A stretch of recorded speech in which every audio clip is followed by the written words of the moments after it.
WhyGuru, WhyGuru, WhyGuru, WhyGuru, WhyGuru, WhyGuru, WhyGuru, WhyGuru, WhyGuru. So just a couple of discussion points. We went up straight away. Okay. Unity versus uniformity. It's a big problem in our Panth. We keep confusing these two issues. We think if we all look the same, we'd be united. You can't all look the same. It's impossible. It's not possible even within a small group, even within a family. How will you get it within a Panth? We're going to have to accept that people are not uniform. And because they're not uniform, you can still be united in spite of your differences. So if two people happen to be, AKJ and Taksali, they need to be able to get along, regardless of the differences between them. Because if those two can't get along, what hope is there for the rest of the Panth? They're the 5% who are Amritari. If you were to divide the Panth in the pie chart, did this with the Denmark law, if you had a pie chart of the Panth, what percentage do you guys think are into Sikhi of our Panth? 10%. Pessimistic, go on. 20%. I think let's say 25%. Let's say a quarter of the pie chart is into Sikhi, 75% aren't. What percentage of those 5% that are into Sikhi do you think are Amritari? 5%. Okay, so 5% of the Panth is Amritari, another 20% is interested in Sikhi, 75% is not interested in Sikhi. Now, that 5%, what's it comprised of? All the groups, that we just talked about. AKJs, Taksalis. Let's just give 1% each, 1% AKJs, 1% Taksalis, 1%, or probably less than that, 0.5% AKJ, 0.5% Taksalis, 0.5% missionaries, 0.5% Santa Marta, and then you got probably half, and the other 2% randoms, average Amritaris, got no affiliation. And if those guys can't get along, the 5% of the Panth, and all these guys are doing, most of them to a 5%, trying to recruit from the 20% into them. Trying to recruit more people that are already into Sikhi to come into one of them. What happens to that 75%? Who's targeting them? And then if we're not targeting them, how are we going to get this unity? And if those 5% can't agree, what hope is there? Quick question, how much of that was an issue around 1984 in terms of having different factions and people disputing? Santaji realised this issue. Yeah. He always talked about uniting. Santaji never tried to impose his own view when he was at Harmandir Sahib.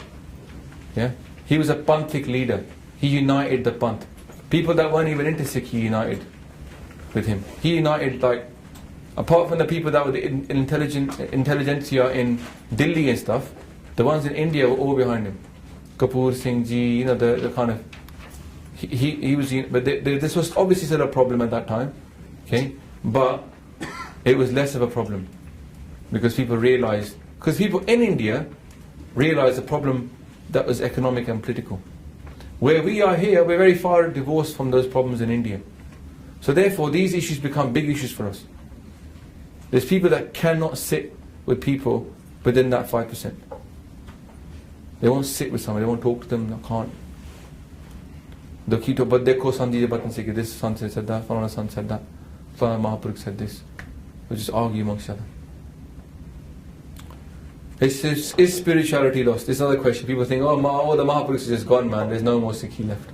There's no more Mahapurukhs left. And yet what you find is, in Punjab, in the 20th century, there were loads of Mahapurukhs. Mahapurukhs galore. Big guys. Baba Harnam Singh. People that actually achieved oneness with God. Parandeep Singh Ji. A lot of Mahapurukhs came around. So it's not all gone. We've had a UK Mahapurukh as well. Santamani Singh Ji. Birmingham Wale. Achieved full enlightenment. Young guy from here, walked around wearing a tracksuit. Is the knowledge lost? That's the other question we have, query-wise. Looking forward. Some of this stuff is looking forward. Where we are now, some of the knowledge about Kirtan, Tabla, Bani, history, Warcraft, Is it all lost? Well, what's interesting is not all lost. It all exists. Yeah? There's people who've been around, we talked about in Kirtan, that have been around since Guru Har Gobind Sahib Ji's time. They've written down all the bole. They've written down the wisdom. There's schools of Kirtan in India, Badu Sahib are doing it, Jari Taksal in Jalandhar are doing it. This stuff is not lost. It still exists. The Puratan Granths are still available. Tabla is still around, Bani is still there. History, books are written. A lot of our itihas is there. It's just not here, but it's there. Just waiting to be brought back. Gurdwara reform. I think the other issue we've got to think about is that how is that going to work? Now, who is going to be the leaders? Does it have to be just normal committees that need to wipe out that whole system and start from scratch? Pant Pyare. Maybe people that run Gurdwara need to have a job title. No longer like just committee wala. Yeah? So the person responsible for langar, the person responsible for education, and their name up there with their contact details and their background with their CV up there. So you can check who it is that is in charge of your Gurdwara. Most Gurdwara don't have a list of who's in the committee on there. We can't even find out who the committee wale are, what the background is. Maybe it should be leadership based upon projects. So you have a project, finish the project, you're no longer in charge of anything. Find a new project, become leader of that project. Not just responsibility or project-based leadership. That's how it works in companies, isn't it? A PM gets given a project, they finish it, they find a new project. There's no responsibility nowadays in Gurdwara. Yeah? What you've got are sardars, not sevadars. Sardars wants to walk around with a title, don't want to have no responsibility. A sevadar wants the responsibility, don't want a title. So how do we start encouraging sevadars to run in Gurdwara and not sardars? Well, you start making the job titles awkward. You make them responsible, make them targetable, make them to blame for. And the only people that will take blame and responsibility are sevadars, not sardars. So the system is designed to make things go wrong. Yeah? To change the system itself. At the moment, all we seem to be doing is begging for justice. There's Badal's picture there. We do not have the money for a survey to find out how many farmers committed suicide in Punjab. Yeah? But SGPC is richer than the Punjab government, but they can't order that survey. Carry on Jaswant Singh Kalra's work. And this one thing for me, I think you should read, there's a bunch of articles out there. Should Sikhs ask for justice? Want justice for 1984? Because all we seem to be doing is wanting justice. Big signs, with such pride we hold them up. Sikhs want justice. You don't get justice. You take justice. You deliver justice. No one gives you justice. This mentality is wrong. Guru Gobind Singh Ji would not hold up that sign. We do not expect Guru Gobind Singh Ji saying Sikhs want justice. We can expect them to hold up a sign saying the Khalsa gives justice, or come to me for justice. Our mentality is totally wrong. Begging for justice, we can't even wear our turban abroad. Yeah. And are we planning for Khalsa Raj? Things to think about. Are we planning for Khalsa? We keep saying Raj Karega Khalsa. Has any Gurdwara so far published a plan like how are we going to actually do Raj? Like, if you didn't aware, by the way, Raj Karega Khalsa, that specific slogan means that Khalsa will rule the world. It doesn't mean the Khalsa will spiritually rule its own mind. Because the Maharaj said, Ki Mannu Raj Karega Khalsa. They said it's a political slogan, Raj Karega Khalsa. The Khalsa will rule the world. This is the political philosophy of the Sikhs. If you watch that video, the spiritual teachings of Sikhism and political teachings of Sikhism, they're on the YouTube channel. 2 hours, 1 hour each, spiritual and political. It's very clear from Guru Gobind Singh Ji's Bani that they expect the Khalsa to take over the world. So, where's the plan for taking over the world? You can't do something without a plan. Where is our 10-year plan, 25-year plan, 50-year plan to actually do what our Guru ordered? If you actually plan for something, if someone tells you, look after my house, then you plan how you look after the house.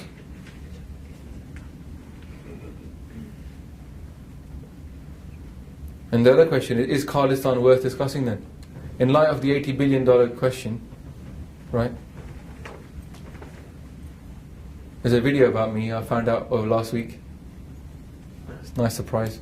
the Council for Khalistan Affairs, the head of that spokesperson, Dr. Amarjit Singh, made a video criticising me for my anti-Khalistan views. Yeah. He's a ardent Khalistani, been around for 30 odd years in Khalistan. It says that I am actually casting doubt into people's minds about Khalistan. Which Khalistan am I casting doubt into? Where is it? And he criticised me for asking for Khalsa Raj. He goes, the idea of Sikhs taking over India is laughable. And the idea that we should... I mean, these people exist, yeah? If you cast one finger of doubt upon the idea of Khalistan by saying we should aim for bigger, they don't see you as a bigger Khalistani. Like if you're a trader and you want to make $1 billion, you're a bigger trader, you're a more ambitious trader than the guy that wants to make $1 million, right? So if you want to take over the whole of India, then sure you're a more ambitious Khalistani than the rest of the Khalistanis, isn't it? So he criticised me for saying that Sikhs should just try to take over India rather than try to take over Punjab. But Punjab is an $80 billion economy. You're going to have to take that off India. If you infiltrate India, take it over. You don't have to take over Punjab.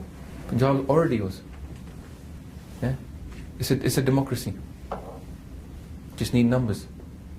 Sikhs are not like Jews. People keep saying Sikhs should be like Jews, have their own little country. Have you heard this argument? Jews got their own state. Why shouldn't we have our own state? Well, you can't become a Jew. That's why they got their own state. You can't just vote to become a Jew. It takes 2-3 years to become a Jew. I'm not joking you. If you tomorrow decide I want to be a Jew, it's going to take you 2 years at least, and you might get rejected. Because every Jew has a right to a passport of Israel. So you can't become a Jew. Yeah? But the Khalsa is completely different. We're all about expansion. We want to spread Sikhi. So what did they do to convince us that we are like the Jews? They told us, you guys don't convert. You guys don't preach Sikhi. It's like a Jedi mind trick. You don't preach Sikhi. We don't preach Sikhi. Our Gurus preach Sikhi. No, we don't preach Sikhi. But our Gurus did preach Sikhi. But Guru Tegh Bahadur, did you travel around preaching Sikhi? Guru Nanak, did you travel around preaching Sikhi? Guru Hargobind Sahib Ji, all the Gurus traveled around preaching Sikhi. Guruji sent people to Kabul to teach Sikhi. Yeah? So how did those guys go to Kabul to teach Sikhi if they weren't being told by the Guru, go out there and spread Sikhi? So what did they expect? They're going to go over there and teach Sikhi to themselves? No, to the local populace. What do you think our Gurus did when they were going around preaching Sikhi? They were making Sikhs from thin air, from people that are all around. So our Gurus were preachers. And there's not one Bani you can find to say don't preach Sikhi. I can find you hundreds that say go and preach Sikhi. Aap japo, abra naam japavo. Jannanak tur mange tis gur Sikhi, jo aap jape, abra naam japave. Maharaj finishes off the hukamnama with that. And tell you what you need to do is jap naam. Then they say, I then look for the dust of that person who not only japs naam, and then encourage other people to jap naam. And why did he say Ujjar Jao then? Why did Maharaj say to the Sikhs, Ujjar Jao, spread everywhere? To spread Sikhi in it, to spread Sikhi everywhere. If you think goodness, Sikhi is goodness. So where did we get the idea that we don't preach? It was given to us. Not from our scriptures, it's not from our history. So we were told, don't preach Sikhi, so that we can stay Punjabis. As we stay Punjabis, we become Punjabi orientated. We stop thinking big, we start thinking small. All of this was designed to make us think small, and then we go around begging for justice. Because we're not big thinkers now. We don't think big, we think small. So we now become small.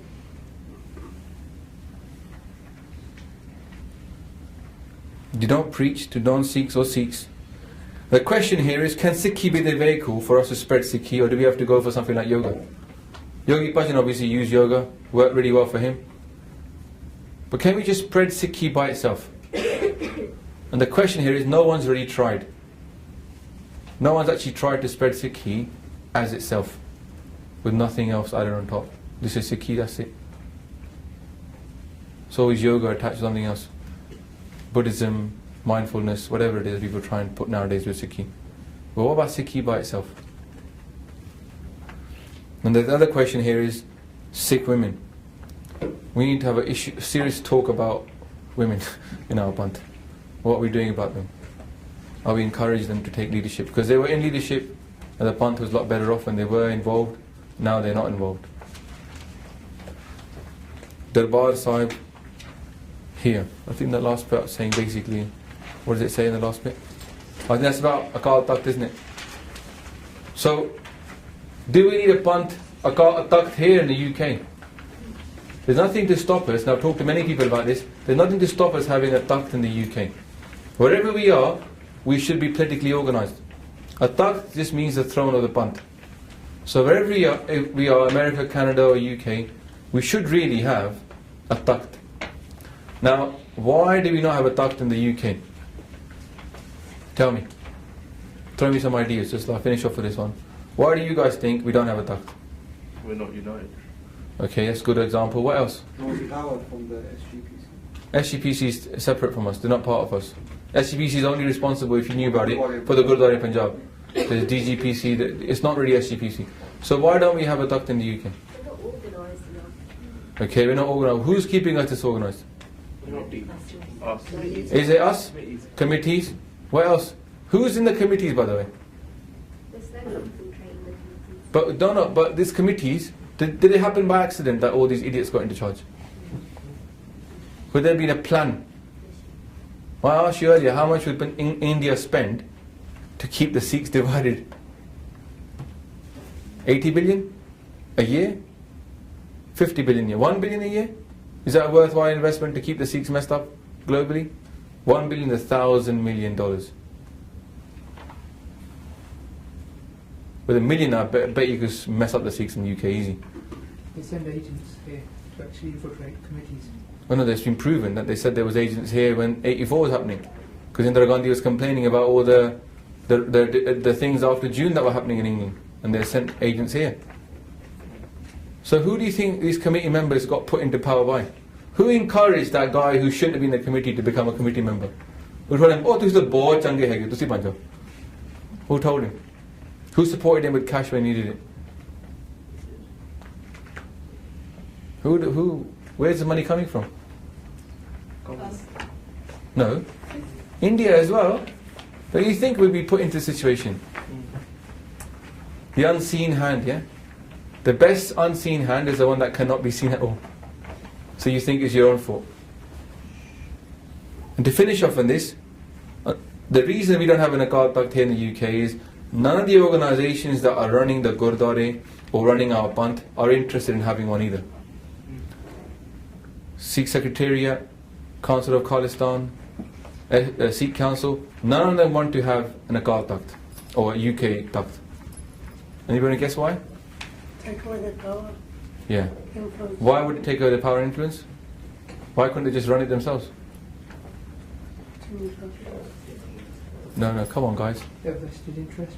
No, not just vested interest. Because they're paid. Hard work paid, no. Why are the people that are running our current organisations not interested in setting up a Takht? It's not for Sikhi, is it? There's the answer. To run a Takht, the criteria is very different from running an organisation. To run a Takht is Panj Pyare, is Pakka Amrit Vela, is Baniya Kant, and it's the old method of Sikhi. Not the new system of political. So it's not in anybody's interest to set that one up because they all lose out. None of them are actually those types of Sikhs. Most of them are not that type of Sikhs. Yeah. So it's a very, very big child, isn't it, playing around us. How do we get out of this one? That's the question.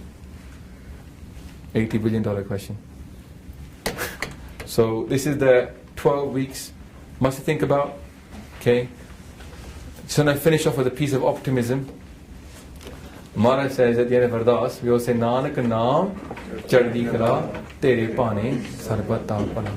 The first thing a Sikh remembers is everything is in his hands. Karta Purkh. So Karta Chinta Kare Jin Upaya Jag. He worries who made the world. So if you were to make a big circle like this, and that said your circle of concern, we talked a lot about our circle of concern. But draw another little circle within that, and that's called your circle of influence. If you spend all your time worried about your circle of concern, you'll get nowhere. If you spend all your time focused upon your circle of influence, you'll be successful and you will do something. And that is Hukam Rajai Chalana, Nanak Likhya Naan. Hukam Rajai Chalana is a big wider hukam of WhyGuru. You can't do anything about that hukam, it's going to go on anyway. Yeah? All you can do is work within the smaller hukam, Nanak Likhya Naal. What did Nanak write? Bani. Nanak Likhya Naal means walk in what Bani is saying.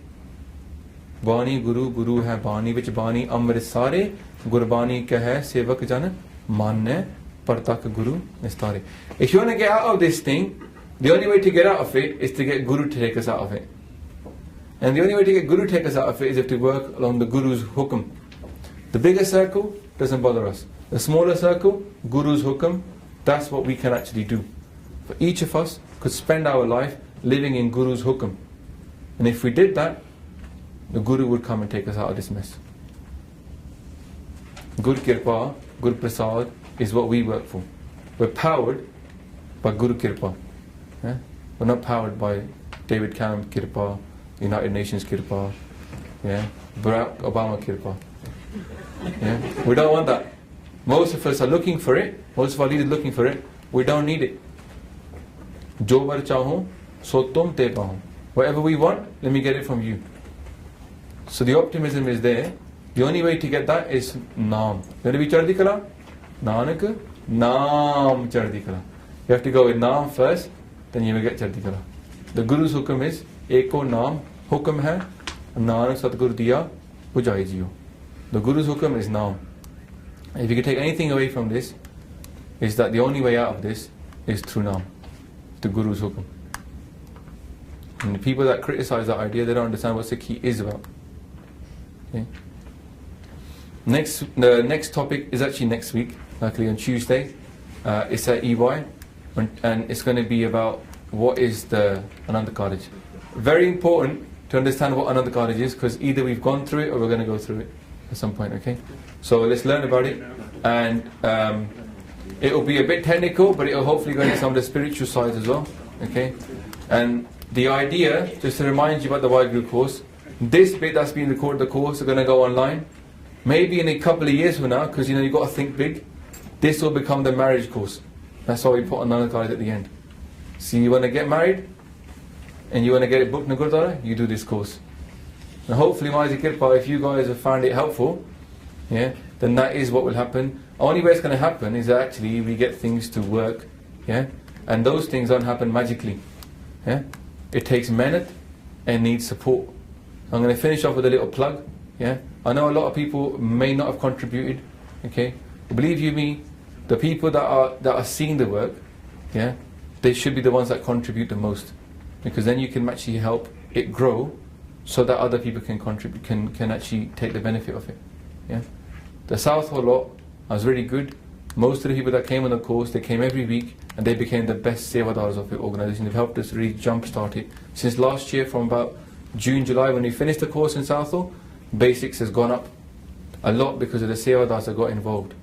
Yeah, so there's one or two of you here that are starting to get involved with us as well from the city, but we need more people. Yeah, so just put your hand forward, come turn up for all the events and get involved. And also, obviously, if you are working in the city and you are working and you're earning financially, don't use that money for the wrong thing.